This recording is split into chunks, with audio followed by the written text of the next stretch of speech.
감사한 내용을 먼저 나누겠습니다. 우리 지난 금요일 날 어르신들을 모시고 효도 관광을 다녀왔는데요. 많은 어르신들이 건강하게 잘 다녀오셔서 감사하고, 섬김이들이 좋은 장소에 잘 준비하고 잘 섬겨주셔서 어르신들이 행복한 시간을 보낼 수 있어서 감사했습니다. 우리 교회가 어르신들을 섬길 수 있도록 은혜 주신 하나님 앞에 감사하고, 뒤에서 섬겨주신 많은 분들에게 감사한 마음을 전합니다. 특별히 날씨가 뜨겁지 않아서 그 동산을 오르고 내리는데 아주 좋았던 것을 기억합니다. 두 번째로는 지난주에 새사역자 등록을 하는 신방을 하는데요. 아주 우연한 같지만 신기하게 두 가정이 거의 비슷한 유형이었어요. 첫 번째 가정은 88세 되신 어르신과 84세 되신 할머니 가정을 신방했고요. 그 다음엔 78세 그리고 74세 할머니인데, 두 분 다 할아버지만 등록하고 할머니는 좀 불편하셔서 집에 계시더라고요. 그리고 두 집 다, 한 분은 목포에서 한 분은 경북 예천에서 수십 년 사셨는데 절대 안 떠나려고 했는데 자녀들이 강제적으로 집을 마련해 놓고 오시라 그래서 오셨다는 거예요. 그걸 보면서 야, 하나님이 이런 방법으로도 우리 교회 성도들을 모아주시는구나, 그런 생각을 해봤어요. 그러면서 하나님 왜 이렇게 모아주시는가, 그것은 정말 이웃과 열방을 섬기라는 뜻이구나. 우리에게 부어주신 것 우리만을 위한 게 아니라 이웃과 열방을 위해 사람들을 보내주시고 풍성한 은혜를 주신 줄로 믿습니다. 아무쪼록 우리에게 주어진 많은 것을 가지고 더 많이 나누고 섬기는 그런 기회 됐으면 좋겠다, 그런 마음이 있습니다. 세 번째로는 제가 이 꽃을 달고 2부 예배 참석하니까 집사님 한 분이 그러는 거예요. 아니 왜 뒤늦게 꽃을 달고 나오냐고. 오늘이 스승의 주일이라서 주일학교에서 달아줬어요. 저만 달아서 죄송해요. 근데 이제 우리 스승을 맞이해서 우리 교육자들이 요 옆에 작은 언덕에서 작은 파티를 열어줬는데요. 커피를 마시면서 한마디씩 이렇게 이야기하게 했어요.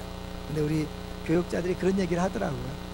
정말 행복한 교회에서 목회하는 것이 좋고, 좋은 담임 목사님 밑에서 잘 배우는 사람이 좋다. 물론 제 앞에서 했기 때문에 어느 정도를 들어야 될지 모르지만 어쨌든 감사했습니다. 행복한 목회를 하고 있습니다. 같이 한번 우리 오늘 제목을 보겠습니다. 오늘 제목이 뭡니까? 영생이 있다는 증거입니다. 영생이 있다는 증거. 어떻게 보면 뻔한 걸 설교하려고 하는가, 근데 이게 굉장히 우리 신앙생활에 중요한 문제예요. 제가 1977년도 1월 10일에 처음 교회를 나갔습니다. 그래서 지금까지 생각해 보니까 그건 이제 40년 가까이 되는 것 같아요. 근데 40년 동안 한국 교회를 이렇게 경험해 볼 때 흐름이 좀 있어요. 제가 처음 교회 다닐 때만 해도 어마어마한 사람들이 교회로 몰려왔고, 그들 한 사람 한 사람에게 사역일을 전하면서 빨리 예수를 영접시키는 것이 관건이었어요. 그래서 하여튼 빨리 사역일을 전하고 예수 영접하는 기도하게 하는 것이 주된 목표였어요. 그러다가 시간이 지나면서 보니까 성도들이 예수를 영접했는데 구원의 확신이 없는 거예요. 그래서 이웃초청잔치, 대각선 전도대회 때 강사가 와서 복음을 전한 다음에, 자 이제 오늘 밤 세상을 떠난다면 천국 갈 자신이 있습니까? 손 들어보십시오. 그리고 자신이 없지만 이 시간에 예수 믿기로 작정한 사람 손을 들어주십시오. 근데 초신자가 드는 게 아니라 권사님 막 손을 드는 거예요. 그러니까 이분이 보니까 매번마다 들어요. 그러니까 어르신들 가운데 이제 예수를 믿지만 구원의 확신이 없어서 이렇게 반복적으로 그러는 모습들이 보여지기 때문에 한창 이제 80년대 후반부터 제자훈련 이런 걸 해서 굉장히 훈련에 집중한 것을 볼 수 있지요. 그러다 최근에는 어떤 흐름이 있는지 아십니까? 최근에는 진짜 복음이 무엇입니까? 복음을 제대로 전하자라는 운동이 벌어지고 있어요. 왜냐하면 이 한국 교회가 무너지고 있잖아요. 예수 믿는 사람이 많은 것 같은데 부정을 저지르는 사람들이 다 예수 믿는 사람, 신문 방송에 나오는 사람들이 다 예수 믿는 사람이. 그래서 문제가 뭔가를 봤더니 진짜 복음을 못 만나서 변화되지 않는 것이다.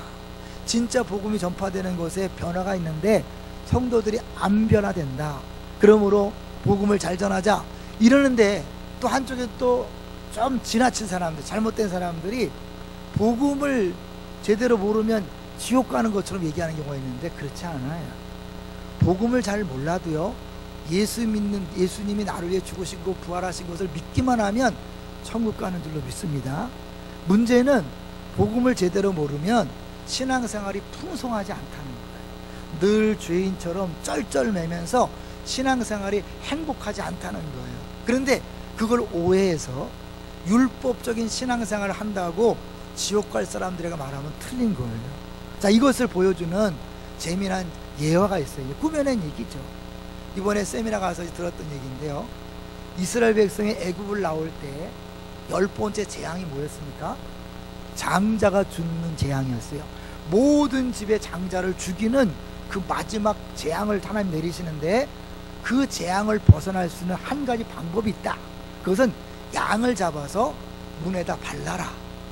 만약에 피를 바르면 어느 집이든지 그냥 지나가겠다. 이제 그렇게 말씀하셨어요. 이것도 꾸며낸 얘기예요. 근데 두 사람이 모여서 이야기를 나누는 거예요. 한 사람이 걱정돼 죽겠어. 오늘 밤 죽음의 천사가 온다는데 우리 집에 들어와서 장자를 죽이면 어떡하지? 옆 사람이 묻는 거예요. 피 발랐어? 피는 발랐는데 그래도 혹시가 있잖아. 그날 밤 어떤 일이 벌어졌을 거예요?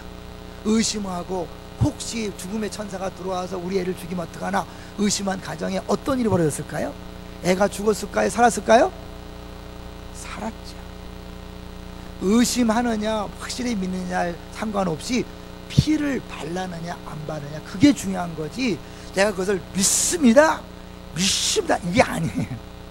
믿음의 대상인 예수 그리스도의 피가 중요한 것이지, 내가 얼마나 확실히 믿느냐 그거는 또 다른 문제예요. 이해되시죠?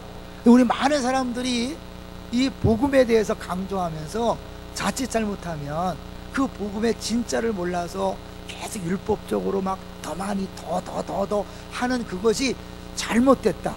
심지어 어디까지? 지옥 갈 수 있다라고 말하는 것은 그 사람이 틀린 거예요. 엄격히 말하면 예수를 믿는 것 자체 간단합니다.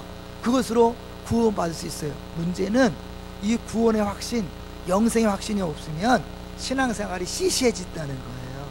늘 쩔쩔매고 두려워하고 염려 속에 살아간다는 거예요. 이걸 보여주는 대표적인 사람이 바로 요한 웨슬레였어요. 여러분, 요한 웨슬레가 누구죠? 감리교를 창시한 굉장한 믿음의 인물이죠. 감리교를 시작한 사람이니까. 근데 이 사람이 사실 큰 변화 있기 전에도 신앙생활을 무지 열심히 했어요. 자기 인생에 2권의 책이 영향력을 줬다고 얘기해요. 하나는 토마스 아켄피스의 그리스도를 본받아, 또 하나는 제레미 테일러의 거룩한 삶이라는 책이 자기에게 큰 영향을 줬다는 거예요. 그래서 이 그리스도를 본받아라는 책을 통해서 영적 자아의 죽음, 나를 죽었다, 하나님과의 신비적 연합 얼마나 중요한 내용인지 몰라요.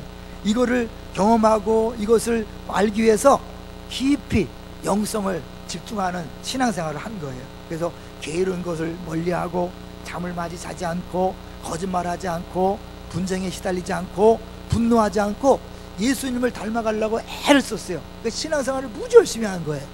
또 이 거룩한 삶을 위해서 매일 새벽 5시에 일어났어요. 우리도 5시에 일어나는데, 근데 외국에는 새벽 기도가 없어요. 그럼에도 불구하고 자기 혼자 5시에 일어나서 성결을 위해 기도하고 종교적 명상을 갖고 수요일마다 금식하고 독서에 심취하는 정말 열심히 신앙생활을 했어요. 그러다가 북미 조지아주에 선교사로 파송을 받습니다. 근데 선교사로 가서 완전히 실패해요. 거의 절망하고 다시 영국으로 돌아오는 도중에 큰 풍랑을 만납니다. 풍랑이 막 심해지니까 죽을까봐 막 겁에 질린 거예요. 근데 같은 배에 타고 있었던 모라비안 교도들이란 사람들은 그 풍랑 속에서도 찬송하고 기도하면서 전혀 두려워하지 않는 거예요. 충격을 받았어요. 나도 예수 믿고 저들도 예수 믿는데 나는 이렇게 두려워하는데 저들은 어떻게 저렇게 평안할까? 지도자를 찾아갔어요. 그랬더니 그 지도자가 웨슬리에게 질문한 거예요. 당신은 예수를 누구라고 생각하십니까? 그러니까 웨슬리가 자신 있게 네, 인류의 구세주지요. 한 번 더 묻는 거예요. 그분이 당신의 구세주임을 믿습니까? 인류의 구세주인 걸 믿었는데 당신의 구세주인 걸 믿습니까? 딱 질문하고는 순간적으로 확신이 안 선 거예요. 자신은 대답하지 못하고 쩔쩔맸어요. 그러자 그분이 말하기를 제발 그분이 당신의 구세주이길 바랍니다. 그럼 이때 웨슬레는 구원 받았을까요? 안 받았을까요? 구원 안 받은 사람이 그렇게 열심히 신앙생활하고 선교사로 갈 수 있었을까요? 아니죠. 구원은 받았지만 그는 구원에 대한 확신이 자기가 없었기 때문에 죽음 앞에 두려워했던 거예요.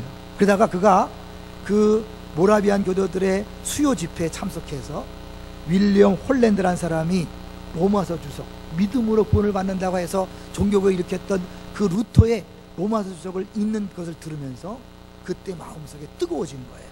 아, 그렇다. 예수 그리스도만이 죄를 씻으시고 죽음에서 나를 구원해 줄 수 있다. 마음이 뜨거워지면서 그때서야 오늘 죽어도 구원할 수 있다는 구원의 확신이 들게 된 거예요. 그때부터 그가 변화되어서 전 영국과 미국과 지금 감리교, 전 세계에 터져 있는 감리교인을 만들어낸 장본인이 된 거죠. 무슨 차이죠? 구원을 받았느냐 안 받았느냐가 아니라 구원에 대한 확신이 있느냐 없느냐가 이렇게 중요한 거예요. 그래서 오늘 사도 요한도요, 이 당시 초대교회 성도들에게 영생이 있음을 확실히 믿으라고 오늘 본문을 쓴 거예요. 자, 오늘 본문 13절을 볼까요? 13절을 보겠습니다. 같이 읽겠습니다. 시작. 내가 하나님의 아들의 이름을 믿는 너에게 이것을 쓰는 것은 너희로 하여금 너에게 영생이 있음을 알게 하려 함이라. 이걸 누구한테 썼어요? 내가 하나님의 아들의 이름을 믿는 너희에게. 이미 아들을 믿어요. 예수를 믿는데 그들이 영생에 대해서 헷갈리는 거야. 왔다 갔다 하는 거야. 그렇기 때문에 그들이 너희들이 지금 이미 영생을 받고 있고 영생을 누리고 있다는 사실을 분명히 알게 하려고 성경을 썼다는 거예요. 요한일서를 썼다는 거예요. 그 어떤 내용을 썼는가 한번 볼까요? 자, 9절을 보겠습니다. 9절 같이 읽어보죠. 시작. 만일 우리가 사람들의 증언을 받을진대 하나님의 증거는 더욱 크도다. 하나님의 증거는 이것이니 그의 아들에 대하여 증언하신 것이니라. 사람들의 증언도 우리가 믿잖아요. 그 말 들으면 믿잖아요. 더구나 뭐예요? 사람들이니까. 구약 성경에 보면 두 사람 이상이 똑같은 말을 하면 증거로 채택이 돼요. 그런데 사람들의 말도 그렇게 둘 이상이 증언하면 믿는데 하물며 하나님이 증거하신 것을 안 믿을 수 있느냐? 그 앞에 보겠어요. 7절 8절 보겠어요. 우리가 오늘 본문은 안 읽었지만 7절 8절에 보니까 시작. 증언하는 이가 셋이니 성령과 물과 피라. 또한 이 셋은 합하여 하나이니라. 사람들이 2명 3명이 모여서 증언해도 믿을진데 하나님이 이 셋 증인 셋을 동원하여 나랬는데도 안 믿냐? 여기서 이제 헷갈리는 거죠. 성령과 물과 피다, 이게 뭐냐? 좀 어려울 수 있어요. 이거는 지금 우리에게는 별 문제가 되지 않는데 이 성경을 썼던 그 당시의 사람들에게는 영지주의라는 이단이 들어와서 사람들을 헷갈리게 만든 거예요. 영지주의는 뭐냐면 예수님이 십자가에 죽으신 것을 믿는 것만으로는 부족하고 특별한 지식이 있어야 된다. 영지, 특별한 지식이 있어야 구원받는 데라고 속인 거예요. 그리고 예수님은 실제로 육신을 입고 이 땅에 온 게 아니다. 왜? 육신은 더럽기 때문에. 지식이 고상한 것이고 육신은 더럽기 때문에 예수님도 육신을 입고 온 게 아니다. 그래서 어떤 파는 세례받을 때 그 평범한 예수에게 그리스도가 잠깐 들어왔다가 십자가 못 박혀 죽기 전에 떠났다, 이런 식으로 얘기한 거예요. 그래서 아니다, 예수는 실제로 사람 몸을 입고 와서 우리처럼 세례를 받으시고, 그게 물이야, 세례를 받으시고 십자가에서 피를 흘리시고 죽으셨다. 그게 피예요. 그러니까 예수님이 세례 받으심, 십자가에 죽으심, 그리고 예수님이 승천하신 다음에 오신 성령님께서 구체적으로 예수님께서 이 땅에 오셔서 우리를 위하여 죽으시고 부활하심으로 우리의 구세주가 되었다는 것을 증언하고 있다. 이것은 사람들의 말이 아니라 하나님이 증거해 주신 것이다 라고 그렇게 사도 요한이 얘기하는 거예요. 그런데 안 믿을 수 있느냐? 믿어야 된다, 그런 거죠.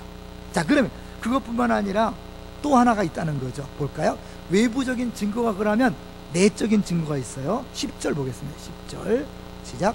하나님의 아들을 믿는 자는 자기 안에 증거가 있고 하나님을 믿지 아니하는 자는 하나님을 거짓말하는 자로 만드나니 이는 하나님께서 그 아들에 대하여 증언하실 증거를 믿지 아니하였음이라. 사실 또 하나 더 확실한 증거는 뭐냐면 그 하나님의 증거를 너희들이 마음으로 지금 믿고 있지 않느냐. 그 믿음이 너희 영생이 있는 확실한 증거라고 얘기하는 거예요. 그리고 만약에 믿지 않은 사람이 있다면 그들은 뭐요? 하나님을 거짓말쟁이로 만드는 거니까 그게 말이 되겠냐? 말도 안 되는 거다. 그러니까 하나님을 믿는다고 하면서 예수님을 그리스도라고 믿지 않는 것은 뭐예요? 하나님 자체를 부인하는 거니까 그들의 말을 듣지 말아라. 너희들은 이미 예수가 그리스도를 믿는다는 자체는 뭐예요? 너희들 안에 특별한 것이 있다는 것이다. 그래서 고린도서에 보면 뭐 그러세요? 성령이 아니고서는 예수를 그리스도라고 할 수 있다 없다? 없다. 그러니까 내가 신앙생활을 어떻게 하든 상관없이 예수님은 그리스도입니다. 예수님 나의 구주입니다. 나를 위해 죽으시고 부활하신 분입니다라고 그렇게 믿는다고 고백하는 사람은 보통 사람이 아니라 이미 성령이 그 안에 있는 사람이라는 거예요. 믿습니까? 그러니까 그런 고백을 아무나 하는 게 아니에요, 여러분. 그냥 하는 거 아닌가? 아니에요. 할머니 할아버지 전화하면요 죽어도 안 해요. 근데 어떤 분은 듣자마자 해요. 그건 사람이 하는 게 아니에요. 이 머리로 이해되는 게 아니라 그 안에 성령께서 그런 고백을 하게 만드는 거예요. 그렇기 때문에 우리 안에 그런 고백, 그런 믿음이 있다는 것은 안에 누가 있다? 성령님. 성경에서 뭐 예수님이 있다고 얘기하는 거죠. 그래서 보게요. 자, 11절 보세요. 11절 시작. 또 증거는 이것이니 하나님이 우리에게 영생을 주신 것과 이 생명이 그의 아들 안에 있는 그것이니라. 이 생명이 그 아들 안에 있다. 생명은 영생이란 말이에요. 예수님 말씀했죠. 나는 길이요 진리요 생명이니. 예수님이 생명이야. 근데 그 생명이신 예수님이 내 안에 있어요. 그럼 나한테 생명이 있다 없다? 있다는 거죠. 생명인 예수님이 내 안에 들어왔으니까 나는 그 생명을 소유한 거예요. 할렐루야. 너무 쉽죠? 간단한 거예요. 우리가 말 들어보면 어려운 것처럼 보이지만 그 논리예요. 자, 그래서 12절 볼까요? 자, 12절 시작. 아들이 있는 자에게는 생명이 있고 하나님의 아들이 없는 자에게는 생명이 없느니라. 아들이 있는 자, 아들을 마음속에 영접해서 아들이 우리 안에 있는 사람은 뭐예요? 이미 그 아들이 생명이니까 그 영원한 생명이 있다는 거죠. 믿습니까? 근데 여기서 또 조금 헷갈릴까봐 말씀드리는데요. 지금 예수님은 어디 계시죠? 예수님은 하나님 우편에 계시잖아요. 근데 여기 아들이 있다는 게 뭘까요? 성령님이 우리 안에 거하시지만 성령님은 독자적으로 절대 일하지 않는다 그랬죠. 자기를 내세우지 아니하고 예수님을 꼭 앞세우고 예수님 이름으로 활동한다 그랬잖아요. 그러니까 어떻게 해요? 성령님이 우리 안에 계시지만 성령님이 계시다 하지 않고 뭐라 그래요? 예수님이 계시다 그러는 거예요. 예수님을 영접한다 그러지만 그 예수님 하나님 우편에 계신 분이기 때문에 우리 영접하는 분은 성령님이지만 하나님 예수님 성령님 삼위일체이기 때문에 우리는 예수를 영접했다고 그러고 그 예수님이 길이요 진리요 생명이니까 생명이신 예수님을 우리 마음에 모신다는 것은 뭐예요? 그 생명을 모신 것이요. 그 생명은 보통 생명이 아니라 영생이다. 영생이란 게 뭘까요, 여러분? 좀 어렵죠? 영생이 뭐예요? 말 그대로 영원히 사는 거예요. 영원히 사는 건데 길이만 영원한 것이 아니라 차원이 다른, 질적으로 다른 삶이야. 그걸 잠깐 얘기할게요. 자, 먼저 볼게요. 11절 다시 보시면 또 증거는 이것이니 하나님 우리에게 무엇을 주신 것과 영생을 주신 것과 주실 것이다 주셨다. 잘해서 주실 것이다 주셨다. 잘못하는 사람들이 뭐예요? 내가 지금은 없지만요 예수를 열심히 믿어서 천국 갈 것 같아요. 아직 못 받았는데 나중에 죽어서 지금 열심히 믿으면 갈 거라고 생각하는 거 잘못된 거 아니에요.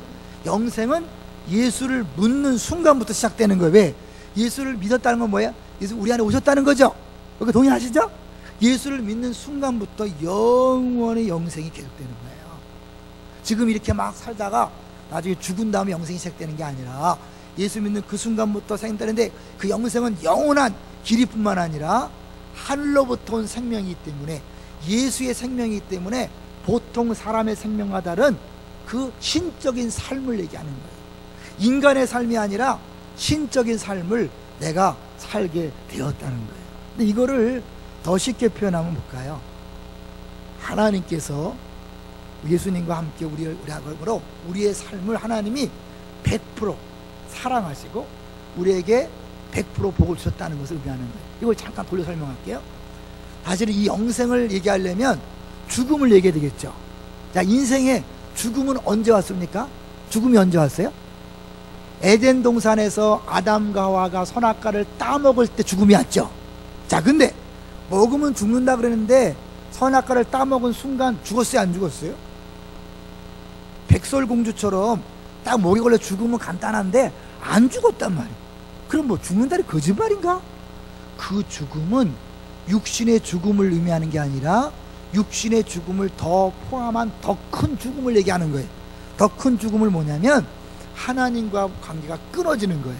그걸 쉽게 설명하면 여러분, 이 꽃꽂이에 들어있는 이 꽃은 살았어요, 죽었어요?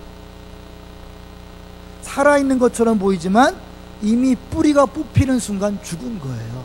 더 이상 땅속으로부터 수분과 영양분을 공급받지 못하기 때문에 지금 자체 내에 있는 것, 물로 조금 하지만 자체 내에 있는 그것이 점점 더 고갈되어 가면서 죽어가고 있는 과정인 거예요. 그런 거예요. 아담과 하와가 선악과를 따먹는 순간 하나님과 끊어짐으로 더 이상 생명을 공급받지 못하니까, 복을 공급받지 못하니까 끊어져서 50년, 60년, 70년이 뭐예요? 시들어가는 과정. 꽃이 시드는 것처럼 인생이 죽은 나무가 시들어가는 그런 과정인 거예요. 그 가운데 불안과 염려와 걱정과 스트레스가 있는 거예요. 왜? 내가 하나님 끊어졌기 때문에 늘 부족하거든. 머리도 부족하고 힘도 부족하고 모든 게 부족하니까 늘 불안한 거예요. 인생의 불안이 어디서 왔는가? 두려움이 어디서 왔는가? 거기서 오는 거예요. 죽음에서 온 거예요. 근데 그 죽음에 벗어나서 생명을 얻었다는 건 뭐예요? 이제 두려움이 사라진 거예요. 부끄러움이 사라진 거예요. 부족이 사라진 거예요. 그게 어때요? 두려움이 없는 거죠. 그래서 영생이 있다는 것을 믿는 사람은요, 겁이 없어지는 거예요. 세상의 모든 두려움은 근본적으로 죽음에 대한 두려움이. 너 죽어? 그래 어떻게? 죽여봐! 이런 사람 못 말리는 거예요. 이번에 경로관광 때 권사님 한 분이 그런 유머를 내시더라고요. 소방관하고 권투선수하고 싸우면 누가 이기냐? 누가 이겨요? 소방관이 이긴데 왜? 물불 안 가리니까 애들이 하는 거죠. 여러분, 영생이 있다는 건 뭐예요? 영원히 사는 거예요. 육신은 십자가에 못 박고 사자가 물어 죽이고 고문당하 죽고 총살당해도 이건 껍데기. 어차피 썩어질 거 잠깐 없어지는 거지. 영원한 생명은 사라지지 않는 거예요. 그리고 어때요? 죽일 테면 죽여봐라. 화형당하면서도 찬송하고, 사자가 달려들어도 웃고, 십자가에 죽어도 찬송하고, 심지어 북한에서는 그 롤라로 사람들을 죽이는 상황 속에서도 내 구주 예수를 찬송하면서 죽어가는 거예요. 왜? 그들은 영생이 있음을 믿기 때문에. 이 영생이 있음을 믿는 게 이 차이가 나는 거예요. 여러분, 인생을 살 때 왜 힘든지 아세요? 왜 실패하는지 아세요? 사실 이미 하나님께서 우리가 100% 사랑과 100% 복을 다 줬는데 그걸 믿지 못하니까 어떻게 해요? 내가 두려우니까 잘못 선택을 하는 거예요. 잘못 결정을 해서 그 잘못된 선택과 결정의 결과를 맞이하는 거예요. 구약 백성들이요, 애굽을 나올 때 이미 뭐예요? 그들에게 뭐가 주어졌어요? 가나안 땅이 주어진 거예요. 가나안 땅에 안 들여보내려면 꺼내지도 않았어요. 가나안 땅이 주어졌는데 그들은 어떻게 반응했어요? 못 가요. 그들은 더 크기 때문에 못 가요. 그 못 간다는 결정 때문에 들어갈 수 있는 땅에 못 들어가고 40년 동안 광야에서 뺑뺑뺑 돌다가 다 죽고 말았잖아요. 요단강을 건너가라. 사실 못 건너갔으면 그들이 가나안 땅 못 들어갔을 텐데 밟는 순간 갈라서 들어갔잖아요. 똑같은 거예요. 우리에게 하나님은요 100% 사랑을 이미 주셨어요. 믿습니까? 안 믿어지죠. 왜요? 예수님에게 하나님께서 뭐라고 선포했어요? 세례 받을 때 이는 내 사랑하는 아들이요 내 기뻐하는 자라. 근데 그 사랑하는 아들 기뻐하는 자가 지금 어디 있다고요? 우리 안에. 우리 안에 있으니까 뭐예요? 나와 예수님은 하나야. 별개가 아니야. 그냥 손잡고 가는 그런 정도가 아니라 완전히 하나 됐기 때문에 하나님은 나를 보는 게 아니라 예수를 보는 거예요. 그러면 예수님한테 나를 사랑하는 아들이요 기뻐하는 자라, 그것이 누구한테? 나에 대한 거예요. 100% 이미 확백한 사랑을 주신 거예요. 그럼 우리가 신앙생활 열심히 하면 어떻게 될까요? 더 큰 사랑이 있어요, 없어요? 없어요. 이미 십자가상에서 가장 큰 사랑, 완벽한 사랑을 보여준 거예요. 그 다음에 뭐예요? 만약에 우리가 신앙생활에서 더 사랑한다면 그 사랑은 가짜잖아요. 부족한 거잖아요. 그럴 수 있어요? 없어요. 이미 100% 완벽한 사랑을 준 거예요. 그럼 우리 신앙생활의 목적은 뭔가? 말씀 사는 목적은 뭔가? 나를 사랑하면 내 계명을 지키라 그랬잖아요. 내가 말씀을 지키면요, 사랑에 반응하는 거예요. 그 전까지는 하나님이 짝사랑하는 거야. 100% 완벽한 사랑을 짝사랑하는데 내가 반응하지 않는 거예요. 그럴 땐 뭐예요? 그 사랑이 좋아요, 싫어요? 여러분, 누가 짝사랑하는 거 경험해 봤어요? 내가 사랑하지 않는데 누가 막 죽겠다고 쫓아다니냐, 어떻게 해요? 오지마, 스토커, 막 싫어하잖아요. 근데 내가 만약에 그 사랑에 반응하는 순간 어떻게 해요? 이 사람의 사랑이 크면 클수록 더 신나고 즐거워. 신앙생활은 내가 열심히 사랑을 받아내는 게 아니에요. 더 사랑받으려고 하는 게 아니라 이미 100%의 사랑을 받은 내가 말씀대로 살아가고 순종함으로 그 사랑의 길이와 넓이와 깊이를 알아가는 거예요. 이해되세요? 그냥 이미 주어진 거예요. 복도 마찬가지예요. 신명기 28장에 뭐 했어요? 하나님께서 많은 복을 약속했는데 조건이 뭐예요? 이 말씀을 듣고 순종하는 자에게 주어지는 복이에요.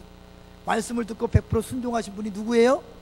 예수님이 100% 순종했잖아요. 다 이루었다.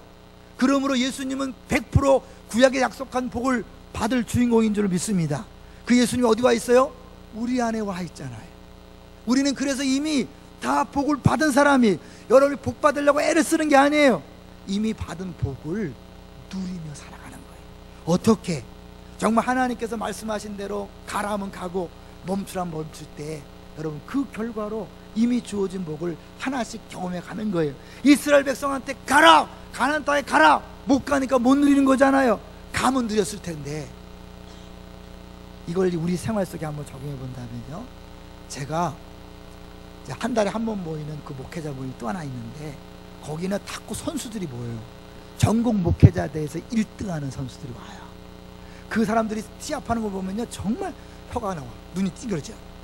저도 탁구를 좀 치는데 그 사람들하고 7개 잡고도 져요. 너무너무 잘 쳐요.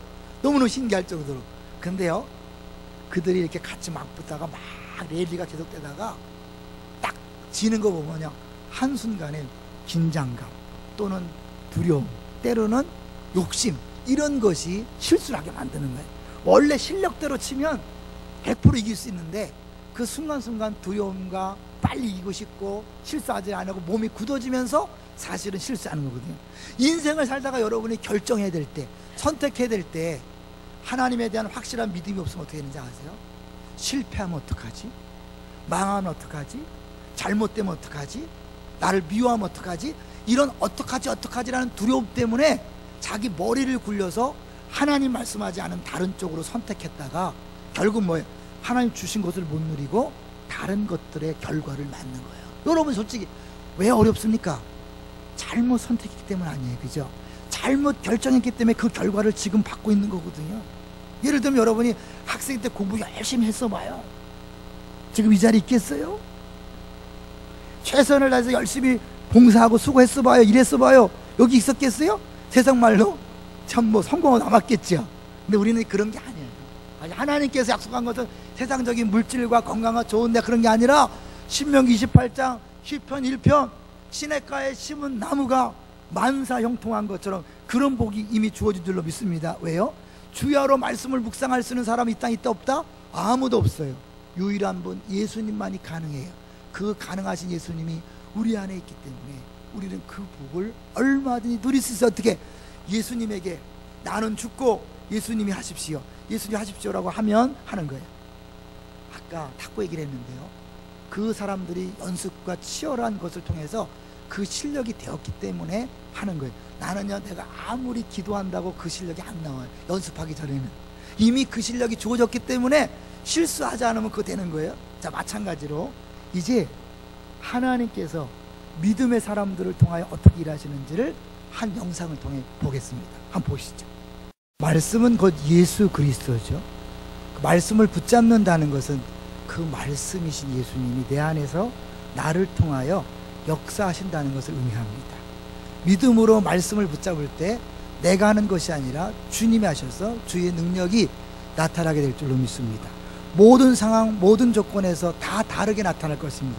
제가요, 목사지만 아무리 금식 기도하고 아무리 성경을 많이 읽는다고 다이빙 잘할 수 있을까요?